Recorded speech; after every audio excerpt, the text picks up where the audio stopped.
इधर में बात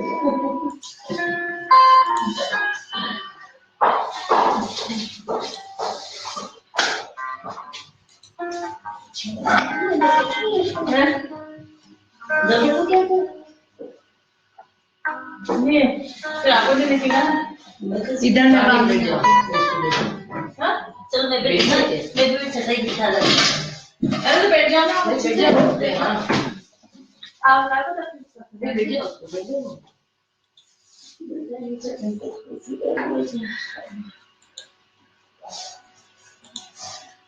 पहले चल रहा है पहले से शुरू करें।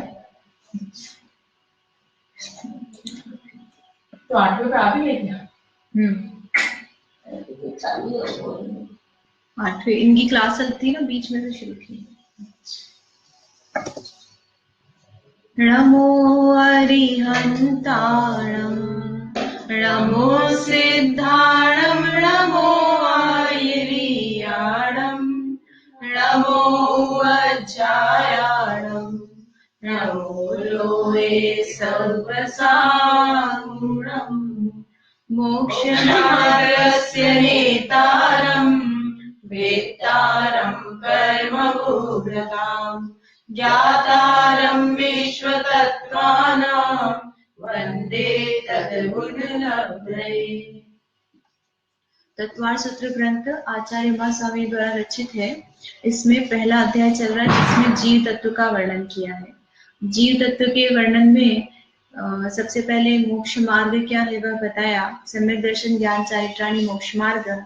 उसके बाद में मोक्ष मार्ग जो है उसमें जो तीनों शब्द आए, सम्यक दर्शन, सम्यक ज्ञान और सम्यक चारित्र, तो वह कैसे प्राप्त होगा उसका यहाँ पर वर्णन चल रहा है। तो सम्यक दर्शन का स्वरूप बताया सबसे पहले, फिर सम्यक दर्शन जो है किस प्रकार से उत्पन्न होता है, निसर्गज और अधिगमज। फिर वह सम्यक दर्शन में 7 तत्व का वर्णन आया कि 7 तत्व का श्रद्धांत सम्यक दर्शन है। तो वह 7 तत्व और उनको जानने के उपाय, तो वह उपाय चल रहे हैं। तो उनमें सबसे पहले 4 तरह से बताया निक्षेप में, नाम, स्थापना, द्रव्य और भाव। उससे हम 7 तत्वों को जान सकते हैं। फिर उसके बाद में प्रमाण और नय के द्वारा भी तत्वों को जाना जा सकता है, पदार्थों को जाना जा सकता है। फिर 7वां सूत्र उसमें बताया निर्देश, स्वामित्व, साधन, अधिकरण, स्थिति और विधान। इस तरह से भी सम्यक दर्शन आदि को जाना जा सकता है। तो निर्देश का मतलब क्या होता है? डेफिनेशन, स्वरूप। जो भी पदार्थ जिसको हम जानना है उसको बताया वह निर्देश। स्वामित्व में क्या बताते हैं कि वह उसका स्वामी कौन है। साधन, कैसे प्राप्त होगा, किसके निमित्त से प्राप्त होगा। अधिकरण, किसके आधार पर, कहाँ पर होगा। और अधिकरण, स्थिति यानी ड्यूरेशन, कब से कब तक रहेगा यदि होता है तो। और उसके बाद में भेद, विधान यानी भेद, कितने टाइप का है। उसके बाद में विस्तार से जानने के लिए 8वां सूत्र हमने कल शुरू किया था। इस सूत्र पढ़ते हैं, आप सब रिपीट कीजिएगा, आगे अपन पढ़ेंगे। सत संख्या क्षेत्र स्पर्शन कालांतर भावाल्प बहुत्वैश्च। सत संख्या क्षेत्र स्पर्शन कालांतर भावाल्प बहुत्वैश्च। सत संख्या, क्षेत्र, स्पर्शन, काल, अंतर, भाव और अल्पबोध, ये 8 प्रकार से भी पदार्थों को जाना जाता है। किनको जानना है अपने को? जीव तत्व मुख्य है, लेकिन जानना वास्तव में जो प्रयोजनभूत है, जिनसे हमारे सुख दुख का संबंध है, उन्हें हमें जानना है। तो इसमें सम्यक दर्शन, सम्यक ज्ञान, सम्यक चारित्र और 7 तत्व, जो 6 द्रव्य, 7 तत्व, ये सभी आ जाएंगे। तो इन सभी में हम ये लगा सकते हैं, सत संख्या क्षेत्र आदि, ये से हम जान सकते हैं। तो पहले हम 7वें नंबर पर सूत्र कहकर आए निर्देश आदि का, उससे भी पदार्थों को जान रहे हैं। नए प्रमाण से भी पदार्थों को जान रहे हैं। नाम, स्थापना, द्रव्य, भाव से भी पदार्थों को जान रहे हैं। तो यह सूत्र क्यों कहा? तो उसका उत्तर क्या है कि विस्तार से समझने के लिए यह सूत्र बताया है। जिसको और डिटेल में समझना है तो विस्तार में समझने से क्या होगा? अच्छा क्लियर होगा, उसमें शंका नहीं होगी, निर्णय होगा, पक्का होगा, दृढ़ श्रद्धान होगा कि नहीं यह ऐसा ही है। जैसे कि हम भोजन बनाना सीखते हैं तो कभी कभी हम कंफ्यूज हो जाते हैं कि हमें ऐसा करना है कि ऐसा करना है। लेकिन जब हमें बनाते बनाते सालों का अनुभव हो जाता है, तब हमें पक्का श्रद्धान हो चुका है, क्योंकि उसमें जो छोटी छोटी चीजें प्रोसेस आती है उसका हर तरह से हमने एक्सपीरियंस कर लिया है। तो हमें पता है कि नहीं, इसे ऐसे ही करेंगे तो ही यह बराबर होगा। तो उसका निर्णय हमें कैसे बना कि इसको पूरी प्रोसेस हमने अच्छी तरह से जान ली, समझ ली, एक्सपीरियंस कर ली है। तो ऐसे ही ये जो विस्तार से समझाया गया है, तो यह भी जानने योग्य है। इसको जानने से भी हमारा जो तत्व निर्णय है, श्रद्धान है, वह और दृढ़ होता है, पक्का होता है कि यह पदार्थ ऐसा ही है। अब सत्य, संख्या, क्षेत्र, स्पर्शन, ये चारों चीजें हमने कल समझी थी। थोड़ा सा रिवाइज करते हैं। सत मतलब क्या बताया? सत्ता। सत्ता यानी एग्जिस्टेंस। एग्जिस्टेंस यानी कोई भी पदार्थ को जानना है तो सबसे पहले वह है कि नहीं है। आपके बच्चों के बारे में यदि हमको जानना है तो हम प्रश्न क्या पूछेंगे? आपके बच्चे हैं कि नहीं है? बच्चे हैं क्या? ऐसे ही प्रश्न पूछेंगे ना। तो होगा तो हम आगे सारी उनकी इंफॉर्मेशन निकालेंगे, भैया कौन से स्कूल में जाता है, कितने हैं, कितने लड़का है, कितनी लड़की है। ये सब क्वेश्चन बाद में आते हैं। पहले क्या पूछते हैं कि भैया है कि नहीं है, तुम मैरिड हो कि नहीं हो, तो बच्चों का प्रश्न आएगा। तो इसी तरह से जो भी हम पदार्थ को जानना चाहते हैं तो उसका एग्जिस्टेंस होना चाहिए। जीव, पुद्गल, धर्म, अधर्म, आकाश, काल, ये 6 द्रव्य कहे हैं, तो ये है तभी हम उन्हें जान पाएंगे। उनका अस्तित्व है तभी हम उनकी संख्या, स्थिति, विधान, ये सब आगे उसमें हम अप्लाई कर पाएंगे। तो सत्य यानी क्या हो गया? एग्जिस्टेंस, अस्तित्व, होना, उस पदार्थ का होना। फिर संख्या में, ठीक है बच्चे हैं तो कितने बच्चे हैं है ना, यह क्वांटिटी उसका प्रमाण बताता है कि यदि वह पदार्थ है, जैसे घर में हमारे पास में कोई पेन पूछा कि आपके पास में पेन है कि नहीं है, पेन है तो कितने पेन रखे हैं, कितनी पेंसिल है, वो क्वांटिटी पूछी। तो क्वांटिटी क्या बताती है? संख्या को बताती है। जैसे यहाँ पर जीव है तो जीव कितने हैं? सामान्य से देखेंगे 6 द्रव्य में अपन संख्या सीखते हैं तो जीव कितने होते हैं? अनंत। संसारी मुक्त उसके भेद की है तो संसारी भी अनंत, मुक्त भी अनंत। और पुद्गल का हम देखेंगे संख्या तो कितनी हो गई? अनंतानंत। जितने जीव है उसमें अनंत का मल्टीप्लाई करो, उससे अनंत गुणा। काल द्रव्य, आकाश द्रव्य, धर्म द्रव्य, अधर्म द्रव्य, इनकी हम संख्या निकालें तो आकाश द्रव्य कितना है? 1 है। धर्म द्रव्य कितने हैं? 1 है। और क्या? काल द्रव्य कितने हैं? असंख्यात है। तो इस तरह से उनकी क्वांटिटी, वो पदार्थ लोक में यदि है तो कितना है, हम एक जगह का नहीं देख रहे, यहाँ पे ऑल ओवरऑल देख रहे कि कितना वो पदार्थ लोक में है, उसकी संख्या। तो वह संख्या से जाना जाता है। अब यहाँ पर प्रश्न होता है कि पहले हम विधान समझ कर आए, पहले वाले सूत्र में स्थिति, विधान, और यहाँ पर संख्या आई है। तो संख्या में और विधान में क्या अंतर है? विधान मतलब क्या बताता है? वो तो भेद बताता है, टाइप, कि जीव है तो कितने प्रकार का है। और यहाँ पर संख्या में क्या बताएंगे? क्वांटिटी, कि यदि जीव है तो संसारी है तो कितने हैं, और सिद्ध है तो कितने हैं। तो इस तरह से दोनों एक नहीं है, अलग अलग है। फिर उसके बाद में क्षेत्र। क्षेत्र मतलब क्या? कहाँ पर निवास है। ये कल हो गया, कल आप आए नहीं थे ना। तो क्षेत्र और स्पर्शन 2 चीजें साथ में चलती है। तो क्षेत्र में क्या बताते हैं? वर्तमान में वह वस्तु कहाँ पर है, कितना जगह को घेरती है, या क्या स्पेस है उसका। पदार्थ के वर्तमान काल का निवास स्थान क्षेत्र कहलाता है। अभी आप कहाँ रहते हो? मनुष्य लोक तो बहुत डिटेल्ड हो गया। आप पूरे मनुष्य लोक में रह रहे हो क्या? इंदौर में भी कहाँ रह रहे हो? राधानगर, है ना। तो राधानगर हो गया, और अपन शॉर्ट में करेंगे तो आपका घर हो गया, तो वह आपका क्षेत्र हो गया। यह कमरा मेरा क्षेत्र, अभी मैं वर्तमान में कहाँ पर? इस कमरे में, तो यह मेरा क्षेत्र हो गया। जहां पर वर्तमान में वह पदार्थ पाया जा रहा है उसे क्या कहेंगे? क्षेत्र। जैसे यहाँ पर मिथ्या दृष्टि जीव का क्षेत्र निकाला है, तो मिथ्या दृष्टि जीव का जो क्षेत्र निकाला वो कैसे निकाला है कि पूरे सभी जीव जो है, जितने भी मिथ्या दृष्टि जीव हैं, यदि हम देखे उनको तो वो ओवरऑल पूरे लोक में कहाँ है। कितने जगह पर है। तो एकेंद्रीय सभी मिथ्या दृष्टि है और पूरे लोक में पाए जाते हैं, तो उसका क्षेत्र कितना हो गया मिथ्या दृष्टि जीव का? पूरा लोक, 3 लोक हो गया। और उसके बाद में हम नारकी में निकाले कि नारकी में मिथ्या दृष्टि जीव का क्षेत्र कितना है। नारकी में मिथ्या दृष्टि जीव का क्षेत्र कैसे निकालेंगे कि नारकी कितने एरिया में रहते हैं? अधोलोक। अधोलोक यानी नीचे जो 7 नरक है उसमें रहते हैं। उसमें भी जो त्रस नाड़ी हो गई उसमें उनकी जो बिल है उसमें रहते हैं। तो अब वो उनका वर्तमान का क्षेत्र लेना है, तो पूरा लोक है उसके हम लोक के असंख्यात भाग करेंगे, तो एक भाग में वो सारे नारकी जो हैं उतने क्षेत्र में वह आ जाएंगे। तो इसलिए क्या कहा उसको? लोक का असंख्यात्वा भाग है। तो पूरे मिथ्या दृष्टि जीव का तो क्या बताया? 3 लोक बताया। और नारकी मिथ्या दृष्टि लेंगे तो वह कितने क्षेत्र में है? वर्तमान क्षेत्र लेना ना, तो वह कितना हो गया? लोक का असंख्यात्वा भाग। ठीक है। उसके बाद में है स्पर्शन। स्पर्शन मतलब क्या बताया? क्षेत्र में तो वर्तमान लिया था और स्पर्शन में तीनों काल का लेना है। तीनों काल का मतलब भविष्य काल में, भूतकाल में, वर्तमान में वो कितने जगह कवर करेगा अलग अलग तरह से, मरण से, वेदना से, समुद्घात से, विहार से, जन्म से, अलग अलग प्रकार से। तो जैसे कि यहाँ पर लिया है मिथ्या दृष्टि और नारकी है, तो हम नारकी का उदाहरण लेते हैं कि नारकी जीव जो है वो कितने क्षेत्र को स्पर्श करेगा 3 काल में।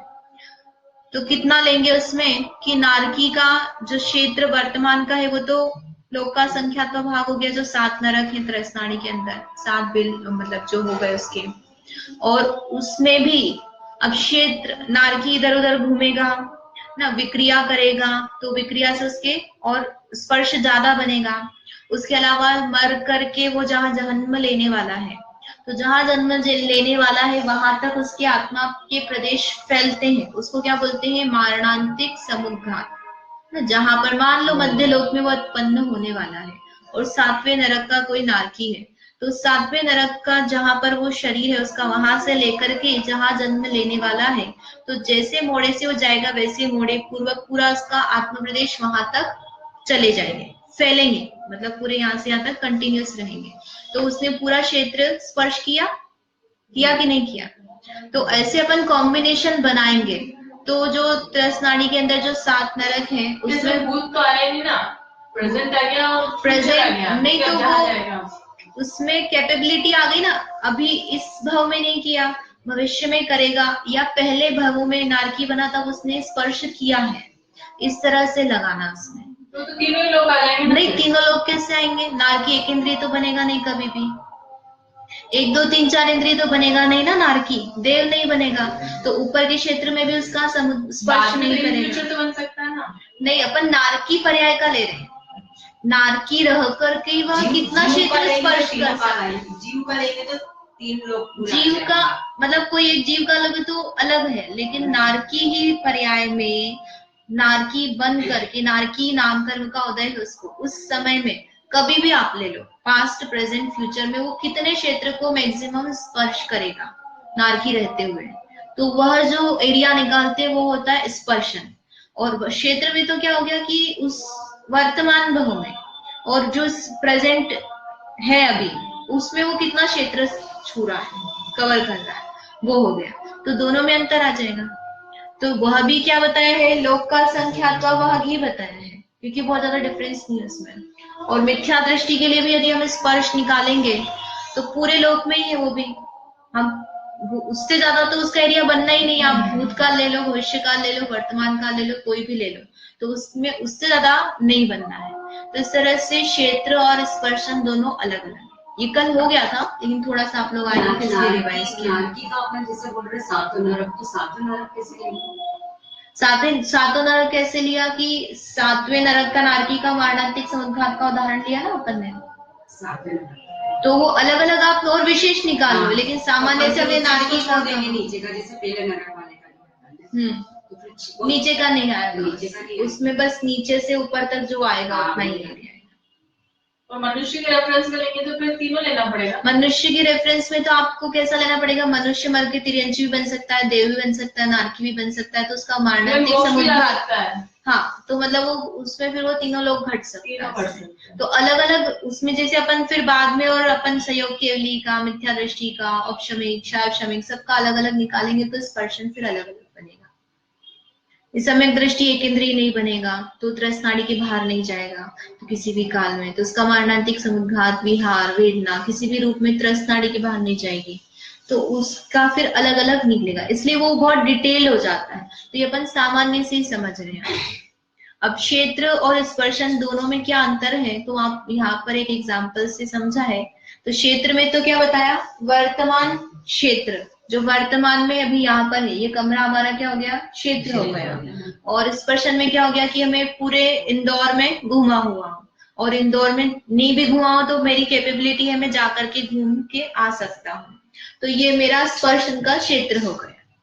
तो दोनों में अंतर है। जैसे कि जल का यहाँ पर उदाहरण लिया है कि एक घड़े में हमने जल डाला, तो वो जल जो है उस घड़े को टच कर रहा है, तो उसका क्षेत्र कितना हो गया, वह जल का घड़ा हो गया, घड़ा उसका क्षेत्र हो गया। और यूं हम देखा जाए तो वो जल कहाँ कहाँ से आया है, कहाँ जाएगा, तो वो सारा उसका एरिया कवर हो जाएगा। तो ये लौकिक का हो गया। लेकिन वास्तव में वो जल कायिक जो है, तो जल कायिक कहाँ कहाँ पाए जाते हैं, पूरे लोक में पाए जाते हैं। तो इसलिए उसका स्पर्शन का क्षेत्र कितना हो गया, तीनों लोग हो गए। तो दोनों में अंतर समझ में आया। क्षेत्र में तो क्या बताया है, वर्तमान में जो क्षेत्र को स्पर्श कर रहा है वह, और स्पर्शन में क्या हो गया, तीनों काल में वह जो स्पर्श करेगा, कर सकता है, यानी कैपेबिलिटी भी आ जाएगी। अभी हमारी कैपेबिलिटी, क्षेत्र में कैपेबिलिटी नहीं लिया हमने, क्या लिया, जो है वही लिया है। और स्पर्शन में क्या आ जाएगा, कैपेबिलिटी, उसने कर भी लिया, अभी नहीं कर रहा है। जैसे भूतकाल में हम बाहर जाकर आए तो हमारा वो सारा एरिया आ गया, और भविष्य में मेरे पास कैपेबिलिटी, मेरे पास वीजा है, मैं फॉरेन जा सकता हूँ, तो वो भी क्या आ जाएगा, स्पर्शन के क्षेत्र में आ जाएगा। तो इस तरह से क्षेत्र में और स्पर्शन में अंतर है। जैसे जल का लिया अपन ने कि त्रिकाल में तीनों लोग, तो अभी तो तीन लोग के बाहर भी, तीन लोग के बाहर जीव पाया जाता है क्या, नहीं, जल का एक जीव कहाँ से, जीव तीन लोक में जो धर्म द्रव्य उसके बाहर जीव का गमन हो ही नहीं सकता है, न पुद्गल है, कुछ भी नहीं। हाँ, तो त्रस्ताड़ी के बाहर तो है ही ना, तीन लोक में आ गया ना। इसके बाद में कौन कौन से हो गए, सत, संख्या, क्षेत्र, स्पर्शन, काल। अब काल आता है। तो काल किसे कहते हैं, काल मतलब क्या लिया यहाँ पर, किसी क्षेत्र में स्थित वस्तु के समय की मर्यादा का निश्चय करना काल है। स्थिति भी आई वहां पर, और यहाँ पर काल आया है। तो स्थिति और काल में थोड़ा सा डिफरेंस है, बहुत ज्यादा डिफरेंस नहीं है, लेकिन फिर भी है। तो वहां पर स्थिति में जैसे हमने क्या निकाला, नारकी जीव की स्थिति निकाली, तो नारकी की स्थिति क्या निकाली कि 10,000 वर्ष से 33 साल। अब यहाँ पर हम क्या निकालेंगे, नाना जीव की अपेक्षा से भी निकालेंगे। नाना जीव मतलब बहुत सारे जीवों की अपेक्षा से। तो जैसे मिथ्यात्व का उदाहरण लिया यहाँ पे सबसे पहले, तो मिथ्या दृष्टि जीव का काल निकालें। मिथ्या दृष्टि जीव के काल से क्या अभिप्राय है कि मिथ्या दृष्टि कब कब पाए जाते हैं और कब नहीं पाए जाएंगे। तो कभी ऐसा समय आएगा क्या कि कोई जीव मिथ्या दृष्टि नहीं हो लोक में, कि हमेशा लोक में मिथ्या दृष्टि जीव तो पाए ही जाएंगे। तो मिथ्या दृष्टि जीव का काल क्या हो गया, सब काल। नाना जीव है, नाना जीव वाला नहीं, नाना जीव है बहुत सारे जीवों की अपेक्षा से, कि सारे जीवों को कंसीडर करके हम मिथ्या दृष्टि जीव का काल निकालेंगे तो हमेशा मिथ्या दृष्टि जीव लोक में पाए जाएंगे। ये सामान्य से होता। अब विशेष से हम निकालेंगे तो नरक में जैसे निकाला, तो नरक में अब ये जो विशेष निकालेंगे एक जीव की अपेक्षा से निकलेगा, कि पहले नरक में है या दूसरे नरक में है, तो कोई जीव मिथ्यात्व में रहे तो कितने समय तक रहेगा, तो उसमें आप जगन्य और उत्कृष्ट निकालेंगे। एक काल निकाल रहे हैं ना, वो भी स्थिति में वहां पे भी निकाला था, यहाँ भी निकाला, तो ये अब लगभग सेम हो जाएगा। ये तो मिथ्या दृष्टि का भी लेंगे या सम्यक दृष्टि का भी लेंगे, तो काल समय दृष्टि का काम आएगा, इसलिए पहले नरक पे सबका अलग अलग जिसका जैसा रहेगा वो निकलेगा, अभी निकालते हैं अपन। तो यहाँ पर जैसे नरक लिया है ना, नरक में मिथ्या दृष्टि का काल, तो एक जीव की अपेक्षा से, जैसे मान लो पहले नरक में कोई जीव है तो मिथ्यात्व में था, फिर सम्यक तो प्राप्त किया और पूरे समय तक वह क्या रहा, समय दृष्टि रहा और सम्यक्त्व के साथ ही मरण कर लिया, या सम्यक्त्व के साथ आया और फिर मिथ्यात्व में आया, अंतर मुहूर्त तक मिथ्यात्व रहा और फिर वापस सम्यक दृष्टि हो गया, तो उसका मिथ्यात्व का काल कितना हो गया, कम से कम अंतर मुहूर्त, ठीक है। और उत्कृष्ट काल निकालेंगे तो कितना हो गया, जितना है पूरा नारकी के पहले समय से आखिरी समय तक मिथ्या दृष्टि ही बना रहा। तो अब अलग अलग नरक की आयु ले लेंगे उसमें, कि पहले नरक में एक सागर मैक्सिमम आयु है, उसकी 3, 7, तो इस तरह से 7वें नरक में 33 सागर है, तो 33 सागर उसका उत्कृष्ट मिथ्यात्व का काल हो गया। वो भी सिर्फ नरक की अपेक्षा से लिया ना, एक जीव की अपेक्षा से। हाँ, तो अपन नारकी में देख रहे हैं इसलिए अपन ने सिर्फ उतना ही ड्यूरेशन उसका मिथ्यात्व का लिया है। तो मिथ्यात्व का अगर सामान्य से लिया तो ये ले लिया सब काल, ठीक है। तो ये मिथ्यात्व का अपन ने गति में सामान्य और विशेष से लगाया। अब ऐसे अपन सम्यक दर्शन का लगा सकते हैं कि यदि सम्यक दृष्टि जीव है तो लोक में कभी ऐसा समय पाया जाएगा कि सम्यक दृष्टि जीव नहीं पाए जाए, ऐसा नहीं पाया जाएगा, हमेशा हमेशा सम्यक दृष्टि जीव पाए जाएंगे। ऐसे ही सहयोग केवली भगवान का कभी अभाव होगा क्या, नहीं होगा, है ना। 20 केवली हमेशा पाए जाते हैं, विद्यमान तीर्थंकर की अपन पूजन करते हैं, तो केवली का भी सब काल आएगा। फिर उसमें हम एक जीव की अपेक्षा से लगाए, तो एक जीव की अपेक्षा से अपन जगन्य उत्कृष्ट लगा सकते हैं कि कोई जीव ने केवल ज्ञान प्राप्त किया और फिर अंतर मुहूर्त में वो मोक्ष चले गए, तो जगन्य काल कितना हो गया सहयोग केवली का, अंतर मुहूर्त। और मैक्सिमम निकालेंगे तो कितना आया कि 8 वर्ष और में दीक्षा ले ली और फिर दीक्षा लेकर के उनको केवल ज्ञान हो गया अंतर मुहूर्त में, और एक पूर्व कोटि की उनकी आयु थी, तो ऑलमोस्ट कितना हो गया, 8 वर्ष और कुछ अंतर मुहूर्त कम कर दो, उतने पूरे समय तक वो केवल ज्ञानी बने रहे, तो वह क्या हो गया, उसका काल हो गया एक जीव की अपेक्षा से। और नाना जीव की अपेक्षा से सहयोग केवली का क्या काल आएगा, हमेशा पाए जाएंगे। तो ये काल समझ में आया। काल में क्या कर रहे हैं हम, 2 तरह से काल निकाल रहे हैं, एक नाना जीव यानी बहुत सारे जीवों की अपेक्षा से और एक सामान्य एक जीव की अपेक्षा से, तो उसमें फिर अंतर आएगा। अब काल के बाद में आता है अंतर। तो अंतर मतलब क्या, डिफरेंस यानी कोई एक, जैसे मिथ्या दृष्टि था और फिर वापस वो सम्यक्त्व में आकर फिर मिथ्या दृष्टि बना, तो वो जो गैप हो गया बीच का, उस गैप को अंतर कहा है। तो वो अंतर कितना कम से कम हो सकता है और कितना ज्यादा से ज्यादा हो सकता है, वह निकालना गैप। तो यह भी फिर अपन 2 तरह से निकालेंगे। इसकी डेफिनेशन पढ़ते हैं पहले, फिर उसको समझेंगे। जब विवक्षित गुण गुणांतर रूप से संक्रमित हो जाता है और पुनः उसकी प्राप्ति हो जाती है, तो मध्य के काल को विरह काल कहते हैं। जैसे आज बारिश हुई, फिर 2-3 दिन बारिश नहीं हुई, फिर उसके बाद चौथे दिन बारिश हुई, तो बारिश का अंतर निकालेंगे तो कितना हो गया, 3 दिन। आज हुई, फिर दूसरा तीसरा, मतलब 3 दिन का गैप होके चौथे दिन हो गया, तो वो 3 दिन उसका अंतर हो गया, विरह काल हो गया। तो यहाँ पर क्या लिखा है, गुण गुणांतर रूप से संक्रमित हो। गुण यानी जिसकी भी हम बात करें, जैसे सम्यक्त्व की बात की या मिथ्यात्व की बात की, तो मिथ्यात्व से सम्यक्त्व में आया, गुणांतर यानी दूसरे गुण में आया, या सम्यक्त्व था तो सम्यक्त्व से मिथ्यात्व में आया, ठीक है। तो इस तरह से जो हम जिसकी बात कर रहे हैं वह उस अवस्था से दूसरी अवस्था में चेंज हो, उसको कहा है गुणांतर। तो जब विवक्षित गुण, विवक्षित यानी जिसकी हम बात कर रहे हैं, यदि हम मिथ्यात्व का अंतर निकाल रहे हैं तो वो मिथ्यात्व क्या हो गया, विवक्षित गुण हो गया। और गुणांतर यानी मिथ्यात्व के अलावा किसी में भी जाए, सम्यक मिथ्या दृष्टि हो या सासादन हो या सम्यक्त्व हो, कोई सी भी अवस्था को प्राप्त करे, लेकिन मिथ्या दृष्टि नहीं रहे, तो वह हो गया गुणांतर।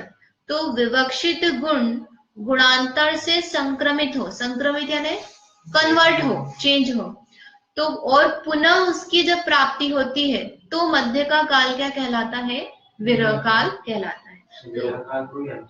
अंतर, गैप, जो अपन गैप बोलेंगे वह, जैसे आम है तो आम के लिए हमने गैप बोला कि कितने समय बाद आम आने शुरू हो जाते हैं। आम पिछली बार फरवरी में आए थे, इस बार जनवरी में आने लग गए, तो कितना हो गया गैप? 11 महीने का गैप हो गया। ऐसे ही एक महिला को 22 साल के उम्र में एक बच्चा हुआ, फिर उसके बाद में 27 साल की उम्र में बच्चा हुआ, तो उसका अंतर कितना हो गया दोनों में होने में? 5 साल का, तो वह अंतर हो गया। तो यह जो हम एक अवस्था से दूसरी अवस्था में गया और फिर वापस पुनः उसी अवस्था में, जैसे मनुष्य था, मनुष्य से क्या बना? देव बना, फिर देव से तिरंच बना, फिर तिरंच से नारकी बना, फिर नारकी से तिरंच, तिरंच से देव, और फिर वापस आकर मनुष्य बना। तो हम वापस मनुष्य का अंतर निकालना है, मतलब वो मनुष्य से पुनः मनुष्य कब बना, तो उसमें जितने भी भाव उसने प्राप्त किए वो सब क्या हो जाएंगे? उसके अंतर हो जाएंगे। वो भाव अंतर होंगे कि भाव का जो काल था, काल अंतर लेंगे ना, उसमें सारा उसका अपन काल वर्ष समय लेंगे। जैसे देव की आयु में, देव में कितना हुआ? मान लो 22 सागर की आयु मिली उसको। फिर तिरंच में आया एक पल्ले, तिरंच में एक पल्ले तो नहीं लेंगे अपन, तिरंच में आया 20,000 वर्ष की आयु ले लो, एक इंद्री बन गया, फिर एक इंद्री से वापस वो पंचेंद्री बन गया तिरंच, फिर तिरंच से वो नारकी बन गया, 10,000 वर्ष की आयु आ गई। तो ये सारी आयु जो है उसकी, उसमें अंतर में काउंट करेंगे। तो ये अंतर का कैलकुलेशन टाइम में ही होगा, टाइम में होगा। ठीक है, तो अब यहाँ पर जैसे उदाहरण देख लेते हैं। सामान्य से मिथ्या दृष्टि जीव का अंतर। कभी ऐसा लोक में पाया जाएगा कि मिथ्या दृष्टि जीव का अभाव हो जाए, है ना? जब अपन ने काल निकाला तो सब काल में मिथ्या दृष्टि जीव पाए जा रहे हैं, तो नाना जीवों की अपेक्षा से ऐसा कभी भी समय नहीं आएगा कि उसमें अंतर पड़ जाए। फिर विशेष से नरक में मिथ्या दृष्टि का अंतर निकालेंगे। तो नरक में अब मिथ्या दृष्टि का अंतर, जैसे कोई जीव ने मिथ्या दृष्टि हुआ, फिर उसके बाद में वो दूसरे किसी अन्य अवस्था में गया और वापस मिथ्यात्व को प्राप्त किया, तो उसका अब हम जगन्य और उत्कृष्ट निकालेंगे। तो जगन्य और उत्कृष्ट कैसे निकलेगा? कि मिथ्यात्व से वह किस में गया? सम्यक्त्व में गया, अंतर मुहूर्त तक रहा, और फिर वो किस में आ गया? मिथ्यात्व में आ गया। तो कितना हो गया उसका? अंतर मुहूर्त, अंतर जगन्य हो गया, कि कम से कम उसका अंतर रहा। तो कितना अंतर रहा? मिथ्यात्व में वापस मिथ्यात्व में आने में अंतर। फिर उसके बाद में हम उत्कृष्ट निकालेंगे। तो अब उत्कृष्ट में हम यहाँ पर क्या काल लिया है? कुछ कम 1, 3, 7, जो हमने पहले काल लिया था। काल में क्या लिया था? पूरी आयु ले ली थी, 1 सागर, 3 सागर, 7 सागर, ये पूरी ली थी। और यहाँ पर अंतर में क्या ले रहे हैं हम? कुछ कम कर दिया। तो कम क्यों किया? क्योंकि उसी भाव में हमको अंतर निकालना है ना। वहां पर तो हमने स्थिति ली कि भैया मिथ्यात्व कितने समय तक रहेगा मैक्सिमम। अब यहाँ पर हमको क्या करना है कि जब जन्म लिया उसने तब मिथ्या दृष्टि था, और जब मरण किया तब भी मिथ्या दृष्टि था, और उसके बीच के गैप में क्या हो गया? वो सम्यक्त्व था। तो वह जितने समय मिथ्यात्व में रहा उस काल को कम करेंगे, वो माइनस करेंगे। तो इसलिए यहाँ पर क्या लिखा है? कुछ कम 1 सागर, कुछ कम 3 सागर, कुछ कम 7 सागर। तो इस तरह से यह मिथ्या दृष्टि जीव नारकी का अंतर निकल कर आया। और नाना जीव में जैसे औपशमिक सम्यक दृष्टि लेंगे हम, कि औपशमिक सम्यक दृष्टि लोक में कभी ऐसा होगा कि नहीं पाए जाए? ऐसा संभव है क्या? तो संभव है, उसका अंतर हो सकता है। जैसे देवों का हम ले कि देव हमेशा उत्पन्न होते रहते हैं ना, नारकी भी हो रहे हैं और देव भी हो रहे हैं, कंटिन्यूअस कोई ना कोई देव बनता रहता है। तो कभी ऐसा समय आएगा क्या कि कुछ समय तक देव उत्पन्न ही नहीं हो? जैसे अपन बच्चों की जनगणना करते हैं, उसमें निकालते हैं कि चाइल्ड बर्थ, तो कितने समय तक कंटिन्यूअस बर्थ होती रहती है, फिर कितने टाइम बाद बच्चों की बर्थ में गैप पड़ता है कि इतने समय तक कोई बच्चा नहीं हुआ पूरे वर्ल्ड में। तो वो क्या हो गया? अंतर हो गया। तो ऐसे ही देवों का उत्पन्न होने का अंतर, कि 12 मुहूर्त या फिर चार मुहूर्त, ऐसे अपन ने उसमें अंतर लगाया। तो इतने समय तक पूरे 16 स्वर्ग में और सर्वार सिद्धि में कहीं पर भी कोई भी देव उत्पन्न नहीं हुआ। ऐसे औपशमिक सम्यक्त्व में लगाना कि पूरे देवों में, नारकी में, मनुष्य तिरंच में, किसी में भी इतने समय तक कोई जीव को उपशम सम्यक्त्व प्राप्त नहीं हुआ। तो वह क्या हो गया, औपशमिक सम्यक्त्व का नाना जीवों की अपेक्षा अंतर हो गया। और एक जीव की अपेक्षा निकालेंगे तो क्या हो गया कि मैंने उपशम सम्यक्त्व प्राप्त किया, अब मैं वापस कब उपशम सम्यक्त्व प्राप्त करूंगा, तो दोबारा जब प्राप्त करूंगा तो उसके बीच का जो काल हो गया वह क्या हो गया, मेरा अंतर हो गया। ठीक है, समझ में आया? तो क्या क्या समझा अपन ने अभी, काल और अंतर। क्षेत्र स्पर्शन कल हो गया था, तो काल में क्या बताया, नाना जीव की अपेक्षा से काल और एक जीव की अपेक्षा से काल।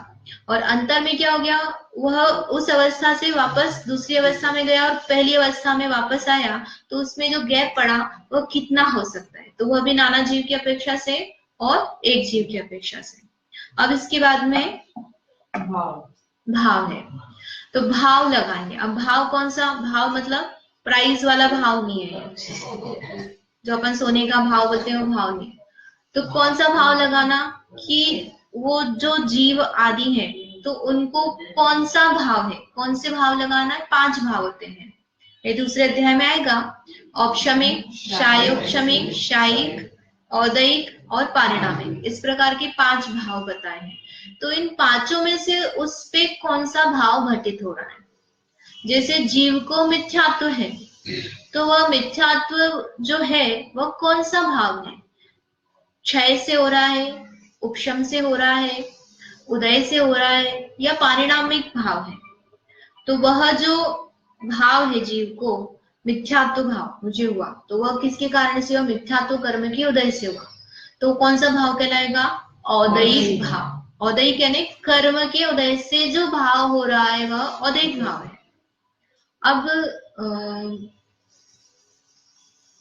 क्षय किया, क्षयिक सम्यक तो प्राप्त किया, तो वहां पर हमने अनंतानुबंधी की 4 और दर्शन होने की 3 प्रकृतियों का क्षय किया। तो वह क्षय करके जो भाव हुआ, कौन सा भाव लेंगे, असंयत सम्यक दृष्टि में क्षयिक सम्यक, तो वह कौन सा भाव हुआ, क्षयिक भाव हुआ। इस सिद्ध भगवान के लब्धियां बताते ना, 9 लब्धियां, तो वह कैसे प्रकट हो रही, क्षय करने से, तो उनको कौन सा भाव बोला, क्षयिक भाव। तो इस तरह से इनमें कौन सा भाव है, ज्ञानावरण, मुझे मति ज्ञान है या शुद्ध ज्ञान है, तो मति ज्ञान शुद्ध ज्ञान कौन से भाव में आएंगे, क्षायोपशमिक में। क्षायोपशमिक में क्यों आएंगे कि ज्ञानावरण का यदि उदय रहेगा तो उससे मेरा ज्ञान ढकेगा, लेकिन मुझे कुछ ज्ञान प्रकट है, ऐसा नहीं है कि पूरा ज्ञान प्रकट है, थोड़ा ढका हुआ है और थोड़ा प्रकट है, तो इसलिए वहां पर कौन सा भाव घटेगा, क्षायोपशमिक भाव। तो मति ज्ञान, मति शुद्ध ज्ञानावरण में कौन सा भाव लगाएंगे, वहां पर क्षायोपशमिक। सासादन, सम्यक दृष्टि, सम्यक मिथ्या दृष्टि, इस तरह से जो जीव की अवस्था अलग अलग बनती है, तो उसमें कौन सा भाव है। जैसे मिथ्या दर्शन यह औदयिक भाव है, सम्यक दर्शन यह औपशमिक, शायिक और क्षायोपशमिक। सम्यक दर्शन कितने प्रकार से हो सकता है, तो कर्म के क्षय से हो, या कर्म के उपशम से हो, या कर्म के क्षयोपशम से हो। तो इस तरह से भाव बताया। भाव में क्या लगाना है, 5 प्रकार के भावों में से कौन सा भाव घटित हो रहा है। अब नारकी यह भाव देखना है, तो नारकी भाव कौन सा हो गया, नारकी भाव जो है जीव का, वो कैसे होता है, नरगति नाम कर्म के उदय से जो नारक रूप प्रवर्तने का भाव है, तो वह कौन सा भाव है, औदयिक भाव। ऐसी मनुष्य रूप प्रवर्तने का भाव, देव रूप प्रवर्तने का भाव, ये सब कौन से भाव में आ गए, औदयिक भाव। तो इनमें से कौन सा भाव है, समझ में आया, इसको यहीं तक रखते हैं, कल अल्प बहुत आएगा। तो क्या क्या हुआ, सत, संख्या, क्षेत्र, स्पर्शन, काल, अंतर और भाव, आखिरी बचा अल्प बहुत। इसको अभी हमने किस में लगाया, सिर्फ मिथ्या दृष्टि और नारकी में लगाया है। अब अन्य किस में लगा सकते हो आप, ही लगाना जरूरी नहीं हम धार्मिक पर ही लगाएं, लौकिक में भी लगा सकते हो। लौकिक में जैसे हमने आम पर लगाया था, तो आम, यह आम है ऐसा कहा तो सत हो गया। लंगड़ा आम है, हापुस आम है, नीलम है, बादाम है, वह है ऐसा लगाया। कितना है? 4 आम है। फिर संख्या, फिर कहाँ पर है ना, तो अभी यहाँ पर इंदौर में, यहाँ पर मेरे घर पर है। और स्पर्शन की अपेक्षा कहाँ कहाँ से होकर आया है, नागपुर से, रत्नागिरी से, तो उसका हम स्पर्शन लगाएंगे उसमें। फिर काल में तो कब से कब तक मिलता है, क्षेत्र में जिस जगह रखा हुआ है वो क्षेत्र, वर्तमान क्षेत्र। और काल में कितने से कितने समय तक मिलेगा वह, या सामान्य से अपन ने कितने, वो उसका मौसम का समय लगाया। और अंतर में क्या हो जाएगा कि कब से कब तक मिलता है, तो उसमें कितना गैप है, जो अपन ने जनवरी और फरवरी का लगाया। तो वह, तो इसमें ऐसा ही लेंगे कि अंतर में कि जब से जब तक मिलेगा तो ही अंतर, मतलब जैसा अपन ने जो क्षेत्र लिया, तो फॉर एग्जांपल यहाँ पे हम अंतर वैसा भी लगा सकते हैं ना, जैसे कि सामान्य से लगा रहे तो वो नाना जीव की अपेक्षा से लगा देना। जैसे तो यहाँ सामान्य से क्या होगा कि भैया अभी जनवरी में मिलता था और अगले साल फरवरी में मिलना शुरू हुआ, तो वह सामान्य से लगाए। और मेरे घर में कब आया, मेरे घर में आज आया, और अब कब आ रहा है, 3 दिन बाद आ रहा है, तो वह विशेष हो गया। अलग अलग पे अंतर घटेगा कि एक ही पे घटेगा?